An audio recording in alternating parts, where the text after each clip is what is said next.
Something explosive was brewing inside the Late Show's green room, and nobody knew it yet. Sources close to the production say Morgan Freeman's arrival that Wednesday evening carried a weight far heavier than his legendary on-screen gravitas, a simmering tension that would soon transform a routine interview into television history's most shocking confrontation. The backstage area hummed with its usual pre-show electricity, but something felt different. Production assistants moved with heightened caution, their whispers more measured, their glances more furtive. Emmy-winning makeup artist Renee Martinez noticed it first, the way Freeman's hands gripped the armrest of his chair, knuckles white, beneath his perfectly tailored charcoal suit. This wasn't the calm, measured icon the world knew. This was a man wound tight, ready to snap. 10 minutes to taping, a young producer called out, his voice cracking slightly. The room tensed. Stephen. Colbert's team had been dropping hints all week. Rumors circulated about a segment that would redefine late-night television, something more than just another celebrity interview. Freeman's team had been equally cryptic, warning the show's producers that their client was not in the mood for games. Behind the scenes, a decades-long professional rivalry had been quietly simmering. Freeman, a titan of Hollywood with an Oscar, multiple Golden Globes, and a voice that could make grown men weep, had always maintained a pristine public image. Colbert, the razor-sharp satirist who had dismantled countless public figures on his show, saw Freeman as the ultimate challenge, a seemingly untouchable legend waiting to be humanized. "He thinks he can break me," Freeman muttered to his longtime manager David Reynolds, who stood nearby. The words were soft, but they carried a storm. Reynolds knew the subtext. This wasn't just about an interview, this was personal. Something had been building between Freeman and Colbert for years, a tension that went beyond mere professional sparring. Whispers of past slights, unresolved conflicts, and professional jealousies had been circulating in Hollywood's most exclusive circles. The green room's temperature seemed to drop. Freeman's legendary composure was fracturing, revealing something raw and unexpected. Producers exchanged nervous glances. The makeup artist's hand trembled slightly as she made a final adjustment to Freeman's collar. In moments, he would walk onto that stage. In moments, everything would change. No one, not the crew, not the audience, not even Colbert himself, had any idea what was about to unfold. The studio lights blazed like interrogation lamps, casting Morgan Freeman in a stark, unforgiving glow. Millions of viewers at home couldn't see the microscopic twitch at the corner of his eye, the barely perceptible tension that sources say had been building for years. "Mr. Freeman," Stephen Colbert began, his trademark smirk already dancing at the edges of his mouth. "We're thrilled to have you here tonight." The words dripped with a honey-coated precision that felt more like a scalpel than a welcome. Freeman's response was measured, practiced, the voice of a man who had navigated 1,000 interviews. "Always a pleasure, Stephen." But those who knew him, and there were few who truly did, would have caught the razor's edge beneath the smooth baritone. Insiders report that the first moments of the interview were a masterclass in professional restraint. Colbert, known for dismantling guests with surgical precision, seemed to be testing the waters. A question about Freeman's latest film, a light-hearted jab about his legendary narration career, each word carefully chosen, each pause strategically placed, but something was different tonight. "I heard you turned down 3 major documentaries this year," Colbert pressed, his tone shifting from playful to something more pointed. "Interesting choice for an actor known for picking projects that matter." Freeman's hand, the one resting just out of camera view, clenched almost imperceptibly. "Selectivity isn't weakness, Stephen," he responded, each word cutting through the studio's artificial warmth.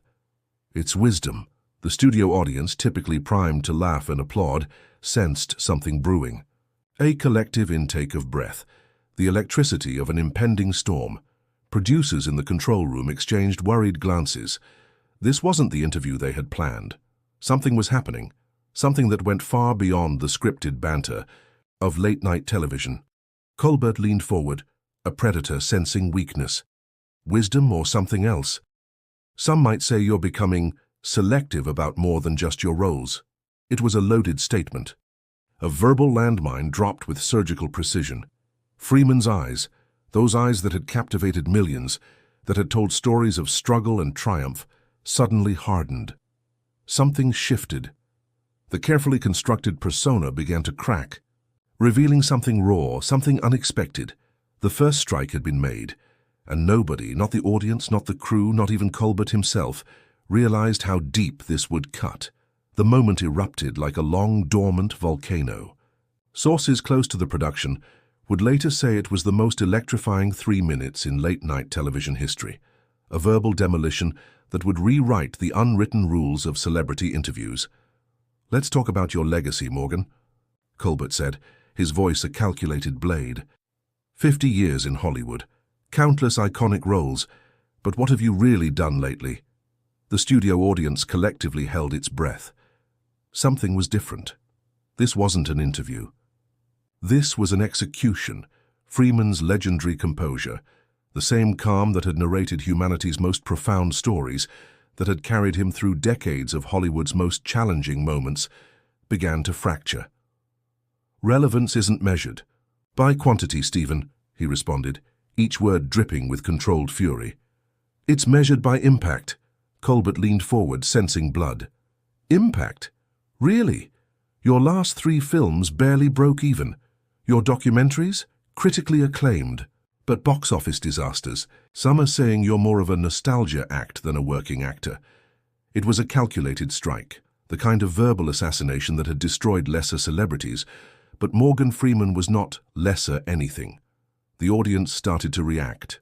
Murmurs, gasps, some cheers. The energy in the room transformed from entertainment to something raw, something dangerous. Insiders would later describe it as a gladiatorial moment, 2 titans no longer performing, but fighting. "You want to talk about impact?" Freeman's voice dropped an octave, becoming something between a whisper and a growl. "I've told stories that changed how people see themselves, how they see the world. What have you done, Stephen? Made jokes, mocked politicians." A line had been crossed. Colbert's smile flickered. For the first time that night he looked uncertain. The script, whatever script they had, was gone. This was pure, unfiltered confrontation. "You think you're untouchable?" Colbert shot back. The voice of God, the wise man, but underneath, just another Hollywood has been trying to convince everyone he still matters. Freeman's hand gripped the armrest. Something was breaking. Not just in the interview, something deeper, something personal that had been waiting decades to be unleashed. The studio lights seemed to dim. The audience disappeared. There was only Freeman, only Colbert, and a confrontation years in the making. No one, not the crew, not the audience, not the millions watching at home, had any idea what was about to happen. The moment hung suspended, a razor's edge between professional performance and complete psychological implosion. Sources say what happened next would be discussed in Hollywood circles for decades to come. Colbert leaned in, his smile a weapon.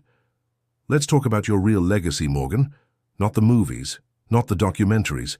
Let's talk about the stories you've never told." Freeman's breath caught. Something deep and dangerous stirred beneath his legendary composure. "Your brother," Colbert continued, each word precisely calculated. "Alfonso, convicted, drugs, the family secret you've worked so hard to bury. It was a nuclear option, the kind of personal attack that could obliterate careers, shatter reputations." The studio audience collectively gasped. Production assistants exchanged horrified glances. This was no longer an interview. This was an execution. Freeman's hands, those hands that had gestured through 1,000 powerful performances, began to tremble almost imperceptibly. Insiders would later describe it as the moment everything changed, the first visible crack in an armor decades in the making. "You know nothing," Freeman responded, his voice a low tremor. But there was something else now. Not just anger. Something more vulnerable. Something raw. Colbert pressed harder. "Nothing. I know your brother spent years in prison while you became Hollywood royalty. I know about the family you left behind, the promises you never kept." Each word was a surgical strike, designed to penetrate the most carefully constructed defenses. The studio lights seemed to dim. The audience disappeared into a collective holding of breath. This was no longer entertainment. This was something else entirely. Freeman's legendary control, the same composure that had carried him through decades of Hollywood's most challenging moments, began to fracture. Not dramatically, but in the most human way possible. A slight moistness at the corner of his eye, a barely perceptible quiver in his legendary voice. "You have no idea," he whispered, "what it takes to survive." It was a moment of such profound vulnerability that the entire studio seemed to collectively lean forward. Millions of viewers across the country felt something shift. This wasn't just an interview. This was a man's soul being dissected live on national television. Colbert had found the one weapon capable of destroying Morgan Freeman, the truth he had spent a lifetime protecting, and everyone, the audience, the crew, the millions, watching, knew something extraordinary was about to happen. The moment broke like glass, unexpected, irreparable, devastating. Sources would later say it was the most watched, most shared, most dissected 3 minutes in television history. Morgan Freeman cried. Not a single elegant tear. Not a controlled Hollywood moment, but a raw, uncontrollable breakdown that stripped away decades of carefully constructed legend. His body heaved, his legendary voice, the voice that had narrated humanity's most profound stories, cracked and shattered. Stephen Colbert froze. The studio audience stopped breathing. "I never wanted," Freeman choked out, "to become this version of myself." The words tumbled out like broken memories. "Do you have any idea what it takes to survive?" Insiders report that at precisely this moment, millions of phones across the country stopped. Social media platforms momentarily crashed under the weight of collective shock. This wasn't just television. This was a human being coming apart at the seams, live and unfiltered.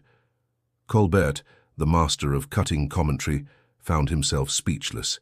His trademark smirk had vanished. In its place, pure, unfiltered shock. "My brother," Freeman continued, tears streaming, "everyone saw my success. Nobody saw what it cost." Each word was a wound, each sob a revelation. The carefully constructed wall of the iconic Morgan Freeman, the wise narrator, the untouchable actor, crumbled completely. The studio lights seemed to dim. The millions of viewers watching felt like intruders to something deeply, painfully private. This was more than an interview. This was a man's soul being exposed in real time. "I survived," he whispered. "But at what price?" Social media exploded. Morgan Freeman trended globally within seconds. Clips began circulating before the interview had even finished. Millions watched a legend break down, transform, become achingly, vulnerably human. Colbert reached out, a gesture of unexpected compassion. For a moment, the hostile interviewer disappeared. There was just another human, witnessing profound pain. "I'm sorry," Colbert said softly. And for once, the words weren't a performance. Freeman looked up, tears still streaming. But something had shifted. The breakdown wasn't an ending. It was a beginning. The world watched, collectively holding its breath. Something extraordinary was happening, live, unscripted, real. The world stopped, then exploded. Sources close to the production say the aftermath of Morgan Freeman's breakdown was unlike anything Hollywood had ever witnessed. Within minutes, 47 million video clips circulated. Hashtags trended in 92 countries. The interview became more than television. It was a global cultural seizure. Backstage chaos reigned. Production assistants scrambled. Phones lit up like emergency warning systems. Stephen Colbert sat motionless, the weight of what had just occurred pressing down on him like an invisible mountain. "Is he okay?" Colbert muttered to his producer, a rare moment of genuine vulnerability breaking through his typically razor-sharp persona. Entertainment journalists descended like a digital swarm. CNN, TMZ. Every blog and podcast rushed to dissect the moment. Clips played on loop. Memes generated faster than human comprehension could track. Freeman's tearful breakdown became a global Rorschach test, interpreted differently by every viewer. Hollywood's elite went silent, then began to speak. Meryl Streep tweeted, Three words that sent shockwaves: humanity matters always. Denzel Washington called Freeman personally. Sources say their conversation lasted nearly 2 hours, a private moment amidst public chaos. Social media split dramatically. One faction celebrated Freeman's raw honesty. Another critiqued the interview's brutal methodology. Psychological experts began analyzing every second of footage. Late-night comedians prepared their monologues. Talk show hosts scrambled to book. Freeman, Colbert, anyone connected to the moment. "This isn't just an interview," one network executive was overheard saying. "This is a cultural reset." Freeman's team went into immediate lockdown. No statements, no responses. The silence itself became a form of communication, mysterious, powerful, loaded with potential energy. Colbert's production team worked overtime. Lawyers consulted, publicists strategized. The line between compelling television and potential lawsuit blurred completely, but beneath the chaos, something profound was happening. A conversation about vulnerability, about masculinity, about the hidden costs of success. What does it mean when a cultural icon, a man synonymous with wisdom, strength, reliability, breaks down publicly? The world watched, waited, interpreted, and nobody, not the producers, not the journalists, not Freeman or Colbert themselves, had any idea what would happen next. Weeks passed, and the earthquake of that single interview continued to reshape Hollywood's landscape. Sources close to the industry say what happened was more than a moment. It was a seismic cultural shift. Morgan Freeman's phone stopped ringing, then started again. Differently, film studios that had previously kept him at arm's length now approached with a new understanding. Not pity, something more profound. Scripts arrived, not the typical wise mentor roles, but complex, layered characters that demanded raw vulnerability. Stephen Colbert became something of an unexpected cultural philosopher. Talk shows dissected his interview technique. Media critics argued whether he was a provocateur or a new breed of empathetic interrogator. His ratings soared, his influence expanded. "We're witnessing the deconstruction of a cultural icon," one Hollywood analyst told Variety. Freeman's breakdown wasn't a weakness, it was a revolution. Social media continued its relentless conversation. Hashtags evolved. Sir Morgan Freeman transformed, from a moment of viral spectacle to a broader dialogue about masculinity, vulnerability, and the hidden costs of success. Psychological forums buzzed. Podcasts dedicated entire seasons to unpacking those 3 minutes of television. Freeman's brother, the one he'd spoken about during the interview, reached out publicly for the first time in decades. A statement, a reconciliation, the private pain made suddenly irrevocably public. Hollywood's old guard was shaken. Veteran actors and directors spoke in hushed, reverent tones about authenticity, about truth, about the masks they'd worn for decades. "We've been performing," one Oscar-winning director told a closed industry meeting, "when we should have been revealing." The interview became a cultural touchstone, a before and after moment. Film schools began analyzing it. Journalism classes deconstructed its methodology. What was the line between interview and intervention, between entertainment and human connection? Freeman himself remained mostly silent, but those close to him noticed a change, a lightness. As if something long carried had been set down, Colbert continued to evolve. His interviews became less about gotcha moments and more about genuine human connection. The industry watched, audiences leaned in.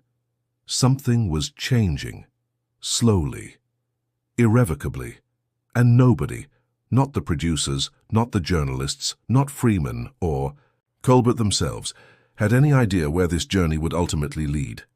6 months after that night, everything and nothing had changed.